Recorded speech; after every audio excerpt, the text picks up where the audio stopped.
Hi ಎಲ್ರಿಗೂ ನಮಸ್ಕಾರ. ಬನ್ನಿ ನಾನಿವತ್ತು ಸ್ನ್ಯಾಕ್ಸ್ ಮತ್ತು ಹೋಮ್ ಮೇಡ್ ಮಯೋನೀಸ್ ಹೇಗೆ ಮಾಡೋದು ಅಂತ ಶೇರ್ ಮಾಡ್ತಾ ಇದ್ದೀನಿ.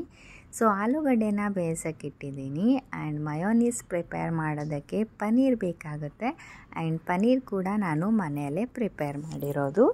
ಸೊ ಪನ್ನೀರ್ ಮಾಡೋದಕ್ಕೆ ತುಂಬಾ ಈಸಿ. ಸೊ ಎಲ್ರಿಗೂ ಗೊತ್ತಿದೆ ಅಂತ ಅಂದ್ಕೊಳ್ತೀನಿ, ರೆಸಿಪಿ ಏನು ಹೇಳೋ ಅವಶ್ಯಕತೆ ಇಲ್ಲ. ಸೊ ಇದನ್ನು ಕಾಟನ್ ಬಟ್ಟೆಯಲ್ಲಿ ಇವಾಗ ಚೆನ್ನಾಗಿ ಎಲ್ಲ ನೀರು ಹೋಗಬೇಕು ಇದರಲ್ಲಿ. ಸೊ ಆವಾಗ ಮಾತ್ರ ನಮ್ಮ ಪನ್ನೀರ್ ರೆಡಿ ಆಗುತ್ತೆ. ಸೊ ಇಲ್ಲಿ ನೀವು ನೋಡ್ಬೋದು ಎಕ್ಸ್ಟ್ರಾ ನೀರಿರೋದೆಲ್ಲ ನಾನು ತೆಗಿತಾ ಇದ್ದೀನಿ. ಸೊ ತೆಗೆದುಬಿಟ್ಟು ಇದರ ಮೇಲೆ ಯಾವುದಾದ್ರೂ ಒಂದು ವಜ್ಜೆ ಪಾತ್ರನ ನೀವು ಇಡಬೇಕಾಗತ್ತೆ. ಸೊ ನಾನಿಲ್ಲಿ ಕೊಟ್ಟೋದಿರುತ್ತಲ್ವ, ಸೊ ಅದನ್ನು ಇಟ್ಟಿದ್ದೀನಿ. ಅಷ್ಟರಲ್ಲಿ ನನ್ನ ಆಲೂಗಡ್ಡೆ ಕೂಡ ಬೇಯ್ದಾಯಿತು. ಸೊ ಇದನ್ನು ಆದಷ್ಟು ಎಷ್ಟು ಸ್ಮ್ಯಾಶ್ ಮಾಡ್ಕೊಳ್ತೀರಾ, ಎಷ್ಟು ಬಾರೀಕ್ ಮಾಡ್ಕೊಳ್ತೀರಾ ಅಷ್ಟು ನೀವು ಮಾಡ್ಕೋಬೇಕಾಗತ್ತೆ. ಸೊ ಮಾಡಿದ ಮೇಲೆ ಇದರಲ್ಲಿ ನಾನು 3 tablespoon rice flour add ಮಾಡಿದ್ದೀನಿ. ತುಂಬಾ ಚೆನ್ನಾಗಿ ಕ್ರಿಸ್ಪಿಯಾಗಿ ಬರುತ್ತೆ ಆ್ಯಂಡ್ ಕಲರ್ ಕೂಡ ತುಂಬಾ ಚೆನ್ನಾಗಿ ಬರುತ್ತೆ. 1 ಟೇಬಲ್ ಸ್ಪೂನ್ ಕಾರ್ನ್ಫ್ಲೋರ್, ಸ್ವಲ್ಪ ಬ್ಲ್ಯಾಕ್ ಪೆಪ್ಪರ್ ಪೌಡರ್ ಮತ್ತು ಇದನ್ನು ಅಜ್ವೈನ್ ಅಂತಾರೆ, ಸ್ವಲ್ಪ ಕ್ರಷ್ ಮಾಡಿಬಿಟ್ಟು ಹಾಕಿ, ಸ್ವಲ್ಪ ಅರಿಶಿಣದ ಪುಡಿ, ಖಾರದ ಪುಡಿ, ಉಪ್ಪು ಹಾಕಿಬಿಟ್ಟು ನೀರೇನು ಹಾಕೋ ಅವಶ್ಯಕತೆ ಇಲ್ಲ. ಇದನ್ನು ಇವಾಗ ಚೆನ್ನಾಗಿ ನಾದಬೇಕು. ಲೈಕ್ ಗೋಧಿ ಹಿಟ್ಟು ಯಾವ ರೀತಿಯಾಗಿ ನಾದ್ತೀವಿ ಅಲ್ವಾ, ಸಾಫ್ಟಾಗಿ. ಸೊ ಸೇಮ್ ವೇ ನಾದಬೇಕಾಗತ್ತೆ. ಸೊ ನೀವಿಲ್ಲಿ ನೋಡ್ಬೋದು. ಸೊ ಫೈನಲ್ ಆಗಿ ನಿಮಗೆ ಯಾವ ಶೇಪಲ್ಲಿ ಸ್ನ್ಯಾಕ್ಸ್ ಮಾಡಬೇಕು ಅಂತ ಅಂದ್ಕೊಂಡಿದ್ದೀರಾ ಆ ಶೇಪಲ್ಲಿ ನೀವು ಕೊಡ್ಬೋದು.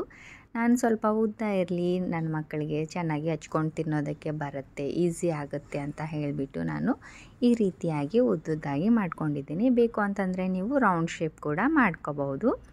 ಆ್ಯಂಡ್ ಇವಾಗ ಇಲ್ಲಿ ಆಯಿಲ್ ಬಿಸಿ ಆಗೋದಕ್ಕೆ ಇಟ್ಟಿದ್ದೆ.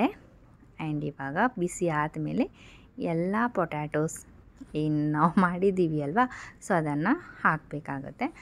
ಆ್ಯಂಡ್ ಸ್ಟಾರ್ಟಿಂಗಲ್ಲಿ ಸ್ವಲ್ಪ ನಿಧಾನವಾಗಿ ಮಾಡಬೇಕು. ತುಂಬಾ ಸಾಫ್ಟಾಗಿರುತ್ತೆ, ಮುರಿಯೋ ಚಾನ್ಸಸ್ ಇರುತ್ತೆ ಪೊಟ್ಯಾಟೊ ಇರೋದ್ರಿಂದ. ಅದಕ್ಕೆ ಸ್ವಲ್ಪ ವೆಯ್ಟ್ ಮಾಡಿಬಿಟ್ಟು ಚೆನ್ನಾಗಿ ನಿಧಾನವಾಗಿ ಫ್ರೈ ಮಾಡಿ.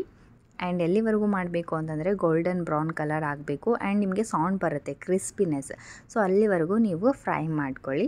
ಸೊ ನೀವಿಲ್ಲಿ ನೋಡ್ತಾ ಇದ್ದೀರಲ್ವ ಎಷ್ಟು ಚೆನ್ನಾಗಿ ಕಲರ್ ಕಾಣಿಸ್ತಾ ಇದೆ. ಆ್ಯಂಡ್ ಕಲರ್ ಜೊತೆಗೆ ತಿನ್ನೋದಕ್ಕೂ ಕೂಡ ಅಷ್ಟೇ ಟೇಸ್ಟಾಗಿ ಬಂದಿತ್ತು.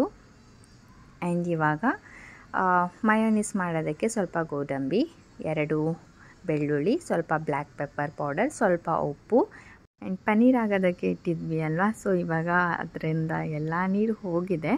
ಸೊ ಇವಾಗ ಪನ್ನೀರ್ ನೋಡೋಣ. ಸೊ ಇಲ್ಲಿ ನೀವು ನೋಡ್ಬೋದು ನಮ್ಮ ಪನ್ನೀರ್ ರೆಡಿ ಆಗಿದೆ. ಆ್ಯಂಡ್ ಇದಕ್ಕೆ ನಾನು ಶೇಪೇನೂ ಕೊಡಲಿಲ್ಲ, ಮನೆಯಲ್ಲೇ ಅಲ್ವಾ, ಮನೆಯಲ್ಲೇ ತಿನ್ನೋದು, ಯಾರಿಗಾದರೂ ಕೊಡೋದಿಲ್ಲ ಅಂತ ಹೇಳ್ಬಿಟ್ಟು ಸುಮ್ಮನೆ ಹೇಗೋ ಶೇಪಲ್ಲಿ ಇಟ್ಟಿದ್ದೀನಿ ಅಷ್ಟೇ. ನೀವು ಬೇಕಂತಂದರೆ ಫ್ಲ್ಯಾಟಾಗಿ ಶೇಪ್ ಕೂಡ ಮಾಡ್ಕೋಬೋದು. ಸೊ ಇವಾಗ ಪನ್ನೀರ್ ನಿಮಗೆ ಎಷ್ಟು ಬೇಕೋ ಅಷ್ಟು ಕ್ವಾಂಟಿಟಿಯಲ್ಲಿ ನೀವು ಆ್ಯಡ್ ಮಾಡ್ಕೋಬೋದು.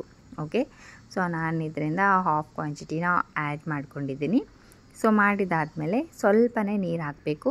ನಿಮಗೆ ತಿಕ್ನೆಸ್ ನೋಡಿಕೊಂಡು ಹಾಕಿ. ಮಯೋನೀಸ್ ಸ್ವಲ್ಪ ತೆಳ್ಳಗಾಗಿ ಬೇಕು ಅಂತಂದರೆ ಸ್ವಲ್ಪ ನೀರು ಜಾಸ್ತಿ ಹಾಕಿ. ಓಕೆ, ಸೊ ಇಲ್ಲಿ ನೀವು ನೋಡ್ಬೋದು ನಮ್ಮ ಹೋಮ್ ಮೇಡ್ ಮಯೋನೀಸ್ ಕೂಡ ಪ್ರಿಪೇರ್ ಆಗಿದೆ. ತುಂಬಾ ಟೇಸ್ಟಿಯಾಗಿತ್ತು ಮಯೋನೀಸ್ ಕೂಡ. ನನ್ನ ಮಗಳಂತೂ ಮಯೋನೀಸೇ ತಿಂತಾಯಿದ್ಲು ಫ್ರೈಸ್ ಬದಲು. ಸೊ ಇಲ್ಲಿ ನೀವು ನೋಡ್ಬೋದು ಎಷ್ಟು ಚೆನ್ನಾಗಿ ಮಯೋನೀಸ್ ಆಗಿದೆ. ಬ್ಲ್ಯಾಕ್ ಪೆಪ್ಪರ್ ಹಾಕಿರೋದ್ರಿಂದ ತುಂಬಾ ಟೇಸ್ಟ್ ಬಂದಿತ್ತು. ಆ್ಯಂಡ್ ಫೈನಲ್ ಆಗಿ ನಮ್ಮ potato snacks and home made mayonnaise are ready to serve. Recipe ಇಷ್ಟ ಆದರೆ ಪ್ಲೀಸ್ ಲೈಕ್ ಮಾಡಿ, ಹಾಗೆ ಚಾನಲ್ನ ಸಬ್ಸ್ಕ್ರೈಬ್ ಮಾಡ್ಕೊಳ್ಳಿ. ಮತ್ತೆ ಸಿಗೋಣ ನೆಕ್ಸ್ಟ್ ರೆಸಿಪಿ ಜೊತೆ. ಬಾಯ್ ಬಾಯ್.